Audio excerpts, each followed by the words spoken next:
नमस्कार दोस्तों, आपका स्वागत है स्टोरी जंक्शन यूट्यूब चैनल पर। बात बहुत पुरानी है, जब कोल्हापुर राज्य के राजा प्रताप का एकमात्र पुत्र माधव था।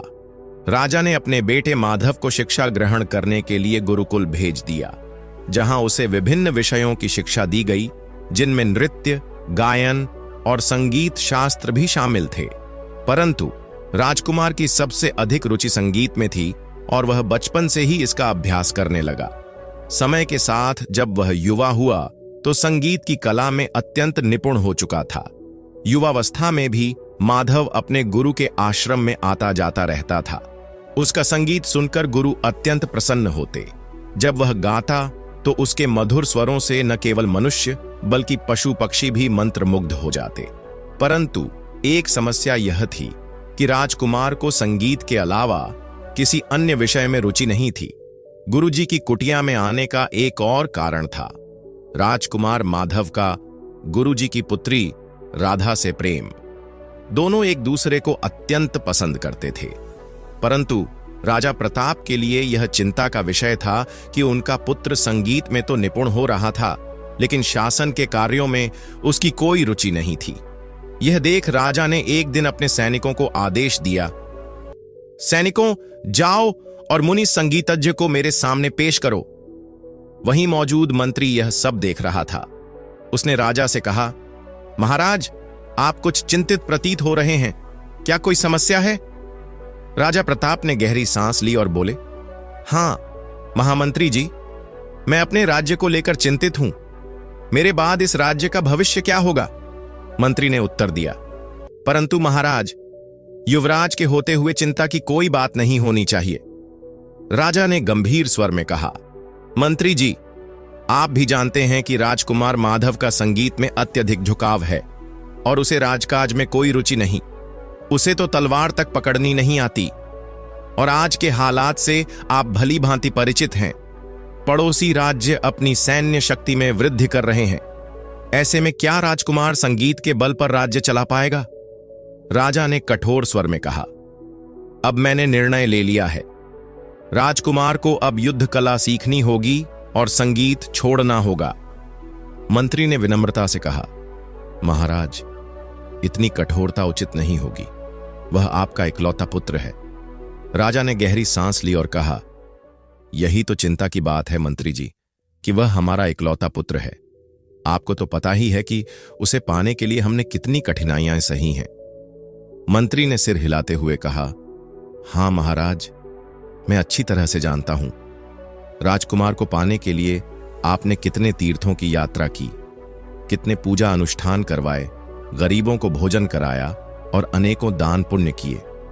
इतनी मन्नतों के बाद आपको पुत्र प्राप्त हुआ, लेकिन फिर आपको महारानी जी की मृत्यु का भी दुख झेलना पड़ा। मंत्री ने सुझाव दिया, महाराज, मेरी राय यह है कि सबसे पहले हमें राजकुमार को मुनि संगीतज्ञ के आश्रम में जाने से रोकना चाहिए। इसके अलावा राजकुमार में हथियारों के प्रति रुचि उत्पन्न करने के लिए उन्हें शिकार पर भेजा जाए, युद्ध कला का प्रशिक्षण दिया जाए और यदि आवश्यकता पड़े तो उन्हें युद्ध में भी शामिल किया जाए। राजा ने सहमति में सिर हिलाया और कहा, मंत्री जी, मैं आपकी बात से पूरी तरह सहमत हूं। इसी दौरान सैनिक मुनि संगीतज्ञ को दरबार में लेकर आए। मुनि ने हाथ जोड़ते हुए पूछा, राजन, मुझे इस प्रकार दरबार में क्यों बुलाया गया है? राजा प्रताप ने गंभीर स्वर में कहा, मुनिवर, आप जानते ही हैं कि माधव मेरा इकलौता पुत्र है और इस राज्य का उत्तराधिकारी भी, लेकिन इस आयु में भी उसकी रुचि राजकाज के कार्यों में नहीं है, बल्कि केवल संगीत में है। यही मेरी सबसे बड़ी चिंता है। मुनि महाराज बोले, परंतु राजन, इसमें मैं क्या कर सकता हूं? यह तो उस पर माता सरस्वती की कृपा है। राजा ने दृढ़ता से कहा, मुनिवर, आप राजकुमार के मन में राजकाज के प्रति रुचि उत्पन्न कर सकते हैं और मेरी इस समस्या का समाधान कर सकते हैं। मुनि ने विचारमग्न होकर पूछा, लेकिन वह कैसे राजन? राजा बोले, मैं चाहता हूं कि आप राजकुमार को संगीत से दूर कर दें। मुनि ने गहरी सांस लेते हुए कहा, यह असंभव है राजन, क्योंकि संगीत राजकुमार के प्राण हैं। उन्हें संगीत से दूर करना मानो उनके प्राण छीन लेने जैसा होगा। राजा प्रताप बोले, मुनिवर, लेकिन अपने देश की रक्षा के लिए हमें यह कार्य करना ही होगा, अन्यथा आने वाला समय हमें धिक्कारेगा कि हमने अपने राज्य को ऐसा राजा दिया जो अपनी प्रजा और राज्य की रक्षा करने में असमर्थ था। आप उसके गुरु हैं मुनिवर, आप ही उसे समझाइए कि उसे संगीत के साथ साथ राजकाज में भी रुचि लेनी चाहिए। यदि संभव हो तो उसे अपनी कुटिया से दूर रखिए। मुनि ने गंभीरता से उत्तर दिया, महाराज, मैं अपनी ओर से पूरी कोशिश करूंगा। अगले दिन जब राजकुमार माधव अपने गुरु की कुटिया में पहुंचा तो मुनि उसे समझाने लगे, युवराज, अब तुम्हें संगीत कला को छोड़कर युद्ध कला का प्रशिक्षण लेना चाहिए। यह सुनकर राजकुमार व्याकुल हो उठा और बोला, नहीं गुरुदेव, ऐसा मत कहिए। मैं संगीत को कैसे छोड़ सकता हूं? संगीत में ही मेरा जीवन बसता है। यदि आप संगीत मुझसे छीन लेंगे तो मैं जीकर भी क्या करूंगा? मुनि बोले, युवराज, जो भी वस्तु आपको आपके कर्तव्य से विमुख करे उसे त्याग देना ही श्रेयस्कर होता है, फिर चाहे वह संगीत ही क्यों न हो। तुम संगीत की लगन में यह भूल गए कि तुम एक राजकुमार हो और इस राज्य के भविष्य में राजा भी बनने वाले हो। राजकुमार माधव उदास होकर वहां से चला गया और अपनी प्रिय राधा के पास पहुंचा, लेकिन राधा ने भी उसे समझाते हुए कहा, राजकुमार, पिताजी बिल्कुल ठीक कह रहे हैं। तुम्हें अब संगीत छोड़कर युद्ध कला और राजकाज की विद्या सीखनी चाहिए। राजकुमार बोला, मगर राधा, बिना कारण किसी का खून बहाना मुझे उचित नहीं लगता। राधा ने उत्तर दिया, राजकुमार, शस्त्र केवल रक्त बहाने के लिए नहीं उठाए जाते, बल्कि अपने देश और प्रजा की रक्षा के लिए भी आवश्यक होते हैं। तुम यहां तभी आना जब युद्ध कला में पूरी तरह निपुण हो जाओगे।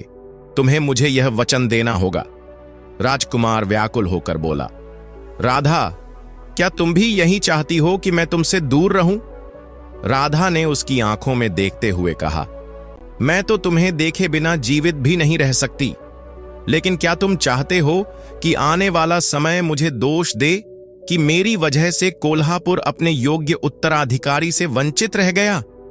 राजकुमार गंभीरता से बोला, ठीक है राधा, अब मैं तुमसे तभी मिलूंगा जब युद्ध कला में पारंगत हो जाऊंगा और अपने राज्य की बागडोर संभालने योग्य बन जाऊंगा।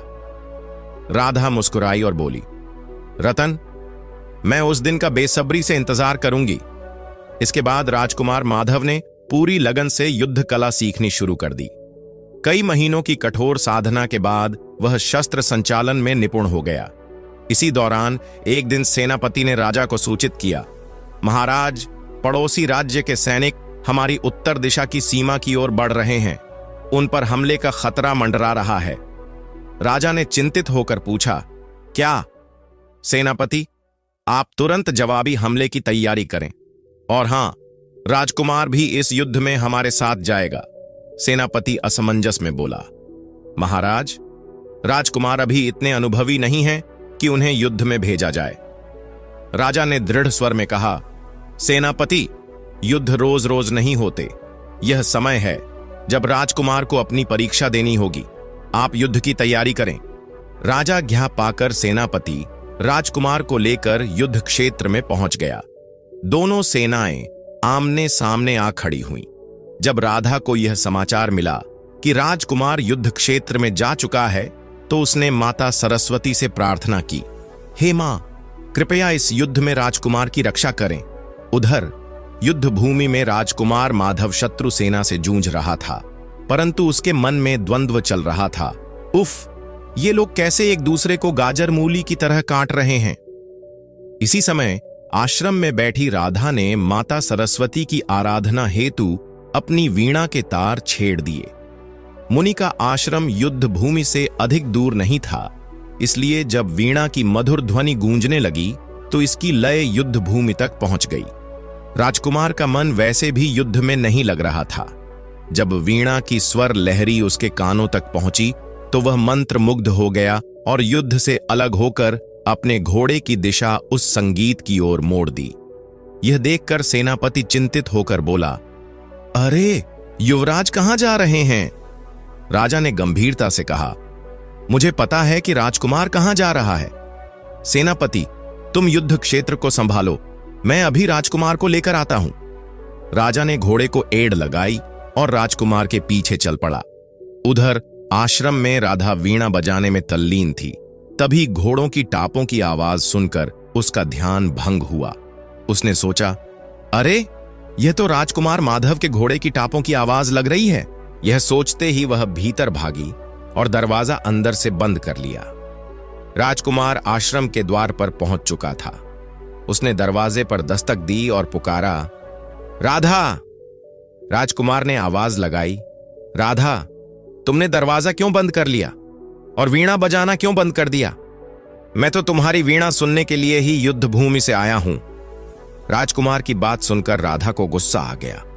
उसने तीखे स्वर में कहा, राजकुमार, आप तुरंत युद्ध भूमि में वापस लौट जाइए, वरना मैं अपना मरा हुआ मुंह दिखाऊंगी। नहीं राधा, ऐसा मत कहो, राजकुमार ने विनती की। इसी दौरान गुरुदेव भी वहां आ गए। राजकुमार ने उन्हें प्रणाम किया। प्रणाम गुरुदेव। लेकिन मुनि पहले से ही क्रोधित थे। उन्होंने कठोर स्वर में कहा, मत कहो मुझे गुरुदेव, तुम्हारे इस कृत्य ने मेरा सिर शर्म से झुका दिया है। संगीत का ऐसा भी क्या दीवानापन जो तुम्हें तुम्हारे कर्तव्यों से दूर कर दे। जाओ यहां से। उसी समय राजा समरसेन भी वहां आ गए और बोले, राजकुमार, इस तरह मत करो, युद्ध भूमि ही वीरों की कर्म भूमि होती है। राजकुमार को समझाते हुए राजा उसे अपने साथ महल वापस ले गए। लेकिन राजा मन ही मन चिंतित थे।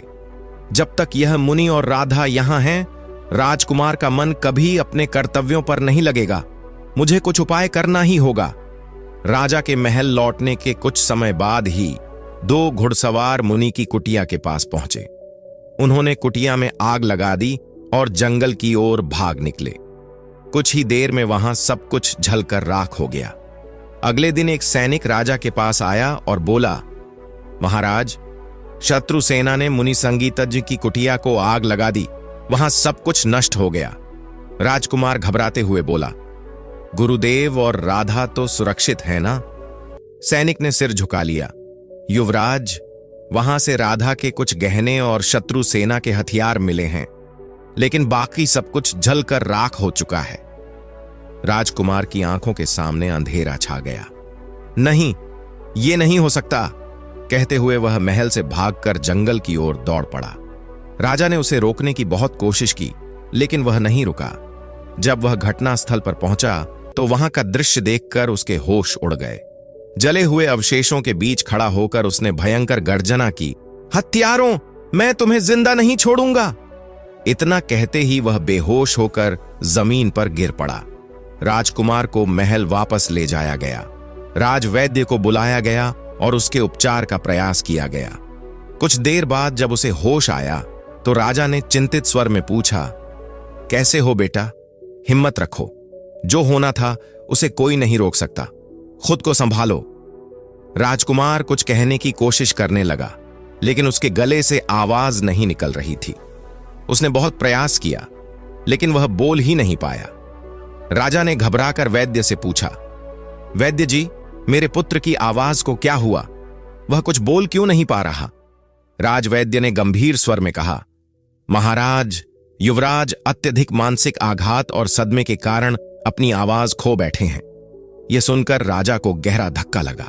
वह व्याकुल होकर बोले, हे भगवान, यह क्या अनर्थ हो गया? उसी समय एक सैनिक दौड़ता हुआ आया और बोला, महाराज, हमीरगढ़ राज्य ने हमारी दक्षिणी सीमा पर आक्रमण कर दिया है। राजा परेशान हो उठे। अरे, यह संकट भी अभी आना था।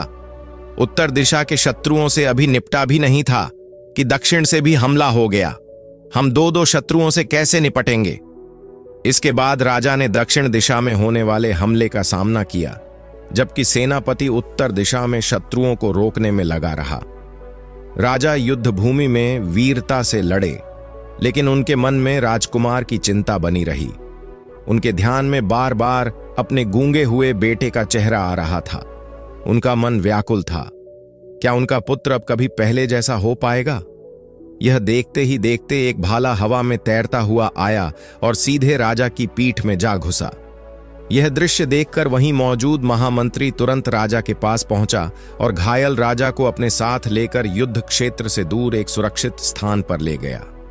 उसने राजा को जमीन पर लिटाया तो राजा ने कांपती आवाज में कहा, महामंत्री जी, इससे पहले कि मेरे प्राण निकल जाएं, मैं आपको एक राज बताना चाहता हूं। महामंत्री घबरा गया और बोला, महाराज, आप धैर्य रखें, आप स्वस्थ हो जाएंगे। राजा ने हल्की मुस्कान के साथ कहा, नहीं महामंत्री, अब मेरे पास अधिक समय नहीं है। मैं यह स्वीकार करता हूं कि राजकुमार की आवाज चले जाने का कारण मैं स्वयं हूं। मेरे कारण ही आज मेरे पुत्र की यह दशा हुई है। महामंत्री हतप्रभ रह गया और बोला, महाराज, आप क्या कह रहे हैं? कृपया स्पष्ट करें। राजा ने गहरी सांस ली और बोला, महामंत्री जी, जब मेरे पुत्र ने युद्ध भूमि छोड़कर मुनि संगीतज्ञ की कुटिया में शरण ली थी, तब मुझे अत्यंत क्रोध आया था। मुझे लगा कि मुनि और उनकी पुत्री ही मेरे पुत्र को अपने कर्तव्यों से भटका रहे हैं। गुस्से में आकर मैंने उनकी कुटिया को आग लगवाने का आदेश दे दिया और उन्हें चंदन वन के घने जंगलों में रहने के लिए मजबूर कर दिया। महामंत्री हैरान होकर बोला, महाराज, इसका मतलब है कि वे दोनों अब भी जीवित हैं और चंदन वन में हैं? राजा ने सिर हिलाकर कहा, हां महामंत्री, लेकिन तुमसे एक विनती है, तुम ये रहस्य अब भी किसी को मत बताना, खासकर राजकुमार को। सही समय आने पर उसे सच्चाई बताना। महामंत्री ने सिर झुका लिया और बोला, महाराज, मैं वचन देता हूं कि इस राज्य को सही समय तक छुपाकर रखूंगा। इतना कहते ही राजा ने अंतिम सांस ली और उनके प्राण निकल गए। पूरे राज्य में शोक की लहर दौड़ गई। राजकुमार ने अपने पिता की चिता को अग्नि दी। अभी महाराज की चिता की आग ठंडी भी नहीं हुई थी कि तभी एक सैनिक घबराया हुआ महामंत्री के पास आया और बोला, महामंत्री जी, दुश्मन सेना ने एक बार फिर से हमारे राज्य पर आक्रमण कर दिया है। महामंत्री चिंता में डूब गया और बुदबुदाने लगा, अब क्या होगा?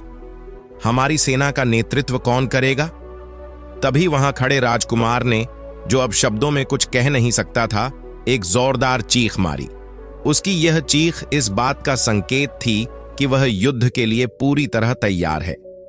पिता की मृत्यु ने उसके भीतर अपार क्रोध भर दिया था। राजकुमार अपनी सेना को लेकर रणभूमि की ओर बढ़ गया। युद्ध क्षेत्र में पहुंचते ही उसने भयंकर मारकाट मचा दी। राजकुमार के अद्भुत युद्ध कौशल और साहस को देखकर उसकी सेना में भी नया जोश भर गया। सैनिक दुश्मनों पर टूट पड़े। यह देखकर दुश्मन सेना घबरा गई और पीछे हटने लगी। उधर दूसरी दिशा से हमला कर रहे शत्रु राजा ने जब देखा कि पहली सेना हार रही है, तो उसने भी अपनी सेना को वापस बुला लिया। इस प्रकार राजकुमार ने अपने पराक्रम से राज्य की रक्षा की और शत्रुओं को परास्त कर दिया। इस प्रकार कोल्हापुर में पूरी तरह से शांति स्थापित हो गई। राज्य की प्रजा में खुशी की लहर दौड़ गई। सभी लोग यही कह रहे थे कि यह सब राजकुमार माधव की वीरता का ही परिणाम है। जब राजकुमार रणभूमि में जीत हासिल करने के बाद नगर वापस आया, तो राज्य की संपूर्ण प्रजा ने ढोल नगाड़ों के साथ उसका भव्य स्वागत किया। मगर युवराज माधव के मन में कुछ और ही विचार चल रहे थे। युद्ध के शोर के बीच जब उसने नगाड़ों की ध्वनि सुनी, तो उसके मन में संगीत के प्रति घृणा उत्पन्न होने लगी। उसने सोचा, जिस संगीत के कारण मेरा सब कुछ उजड़ गया, उसे मैं अपने राज्य में अब और नहीं बजने दूंगा। इसके बाद पूरे राज्य में एक महत्वपूर्ण घोषणा की गई। सुनो सुनो नगरवासियों, हमारे नए राजा माधव के लिखित आदेश के अनुसार राज्य में किसी भी प्रकार के संगीत और नृत्य के कार्यक्रमों पर पूर्ण रूप से प्रतिबंध लगाया जाता है। राजा का आदेश है कि कोई भी व्यक्ति इस नियम का उल्लंघन न करे, अन्यथा उसे कड़ी सजा दी जाएगी। अब राजकुमार माधव ने राज्य का शासन पूरी तरह संभाल लिया था। वह अपने आदेश लिखित रूप में देता था और जो भी बातें मंत्रियों या अन्य दरबारियों से करनी होती, उन्हें कागज पर लिखकर ही देता। लेकिन इस घटना के बाद राजकुमार के स्वभाव में भारी परिवर्तन आ चुका था। अब वह पहले जैसा दयालु और न्यायप्रिय राजकुमार नहीं रहा, बल्कि एक क्रूर और निर्दयी शासक बन चुका था। उसके मन में बस एक ही विचार गूंजता रहता, जिन लोगों ने मेरा जीवन तबाह किया, मैं उन्हें खून के आंसू रुलाऊंगा। अपने दुश्मनों से प्रतिशोध लेने के बावजूद माधव शांत नहीं बैठा। उसकी युद्ध पिपासा बढ़ती ही जा रही थी। उसके भीतर अब क्रूरता घर कर चुकी थी। एक दिन एक सैनिक राजकुमार माधव के पास आकर बोला, महाराज, विजयनगर के राजा ने हमारे आदेश को मानने से इनकार कर दिया है, जिसमें कहा गया था कि उसके राज्य में भी संगीत और नृत्य पर प्रतिबंध लगाया जाए। यह सुनते ही माधव ने तुरंत एक लिखित आदेश दिया। उस राजा की इतनी हिम्मत कि वह हमारा आदेश मानने से इनकार करे। तुरंत विजयनगर पर आक्रमण की तैयारी करो। अब जो राजकुमार माधव कभी संगीत और नृत्य का रसिया था, वह तलवार और रक्तपात का दीवाना बन चुका था। क्रूरता तो जैसे उसके जीवन का अभिन्न अंग बन गई थी और संगीत से उसे घृणा हो गई थी। उसकी क्रूरता का तांडव चारों दिशाओं में गूंज रहा था। पड़ोसी राज्यों में उसका आतंक इस कदर फैल चुका था कि वहां के राजा भी भयभीत होकर अपने अपने राज्यों में संगीत पर रोक लगा चुके थे। यहां तक कि माधव के अपने राज्य में भी लोग भय और असंतोष में जी रहे थे। इसी राज्य में एक दिन दो व्यक्तियों के बीच बातचीत हो रही थी। पहला व्यक्ति बोला, क्या बात है भाई, तुम्हारे घर पोते का जन्म हुआ है, फिर भी कोई गीत संगीत सुनाई नहीं दे रहा। दूसरा व्यक्ति घबराकर बोला, तुम्हें हमारे महाराज के आदेश का पता नहीं है क्या? ऐसी गलती करके मुझे अपनी जान नहीं गंवानी। संगीत, नृत्य और प्रेम भाव के बिना जैसे जीवन की सारी खुशियां ही समाप्त हो गई थीं। माधव की यह क्रूरता केवल पड़ोसी राज्यों तक ही सीमित नहीं थी, बल्कि उसके अपने राज्य में भी दहशत फैल चुकी थी। अब न तो पनघट पर पनिहारियों की मधुर ध्वनि सुनाई देती थी, न ही किसी उत्सव की चहल पहल। त्योहारों की खुशियां भी जैसे कहीं गुम हो गई थीं। जो लोग पहले प्रेम पूर्वक मिलते थे, वे अब एक दूसरे से कटे कटे रहने लगे थे। माधव जब भी नगर की सड़कों से गुजरता, उसे केवल भयभीत और मुरझाए हुए चेहरे ही नजर आते। यह स्थिति अब अत्यधिक चिंताजनक हो चुकी थी।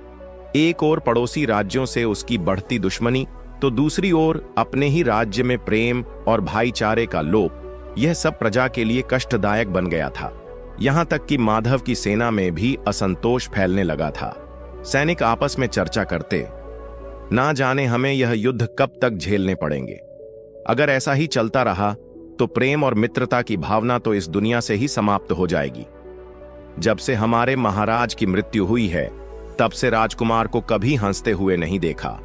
ऐसा लगता है जैसे उनकी खुशियों को ग्रहण लग गया है। मैं तो माता सरस्वती से प्रार्थना करता हूं कि वह हमारे राजकुमार को उनकी आवाज लौटा दे, ताकि सब कुछ फिर से पहले जैसा खुशहाल हो सके। राज्य की इस स्थिति को देखकर सबसे अधिक चिंता महामंत्री राम सिंह को थी। वह मन ही मन सोचने लगे, राजकुमार माधव के स्वभाव में ऐसा परिवर्तन आएगा, यह तो हमारे स्वर्गीय महाराज ने भी कभी नहीं सोचा था। ना जाने कब तक राजकुमार माधव यूं भीतर ही भीतर घुटते रहेंगे। बस अब और नहीं, इस राज्य की भलाई के लिए मुझे संगीत पर लगे इस प्रतिबंध को तोड़ना ही होगा। किसी भी तरह, किसी भी कीमत पर मुझे संगीत को वापस लाना ही होगा। इसका बस एक ही उपाय है, सिर्फ एक ही उपाय। महामंत्री राम सिंह ने मन ही मन सोचा और अपने निर्णय को अमल में लाने के लिए वहां से निकल पड़े। अगली ही सुबह जैसे कोई चमत्कार हो गया। राजमहल और उसके आसपास के वातावरण में संगीत के मधुर स्वर गूंज उठे। यह ध्वनि सुनकर सभी लोग हैरान थे। लेकिन जब यह संगीत राजकुमार माधव के कानों तक पहुंचा, तो उसकी क्रूरता में जैसे उबाल आ गया। स्वर लहरियां पूरे वातावरण में नया जीवन घोल रही थीं। पक्षी चहचहा उठे। ऐसा लगा मानो पूरी प्रकृति झूम उठी हो। परंतु यह सुनकर माधव के मन में विचार उठने लगे, कौन है यह गुस्ताख?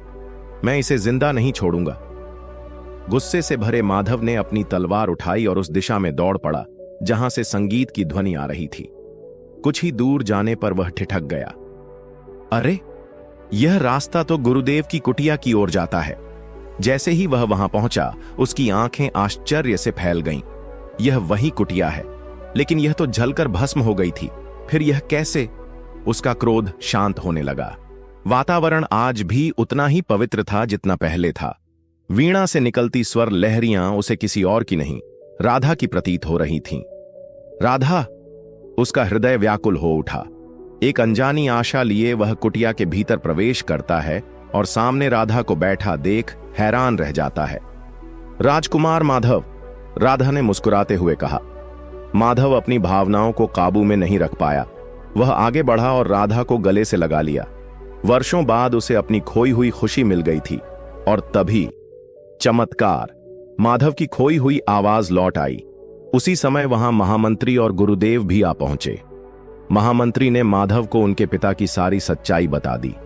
राजकुमार, मुनि की कुटिया पर आक्रमण किसी और ने नहीं बल्कि आपके पिता ने करवाया था। यह सुनकर माधव स्तब्ध रह गया। ओह, तो यह सब कुछ मेरे पिताजी ने किया था।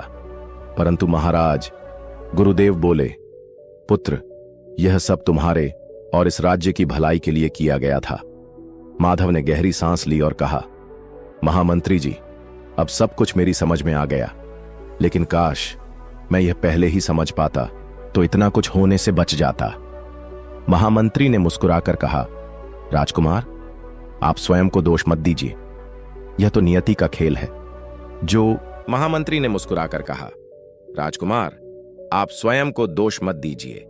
यह तो नियति का खेल है। जो होना था वह होकर ही रहा। इसके बाद राज्य से संगीत और नृत्य पर लगे प्रतिबंध हटा दिए गए। स्वर लहरियां एक बार फिर से गूंज उठीं, लेकिन अब एक अंतर था। संगीत, कला और राजनीति में समन्वय स्थापित हो चुका था। कोल्हापुर अब एक शांतिप्रिय और समृद्ध राज्य बन चुका था। तो दोस्तों, अगर आपको आज की कहानी अच्छी लगी तो चैनल को सब्सक्राइब करके हमें सपोर्ट कर दीजिए। फिर मिलते हैं एक नई कहानी के साथ।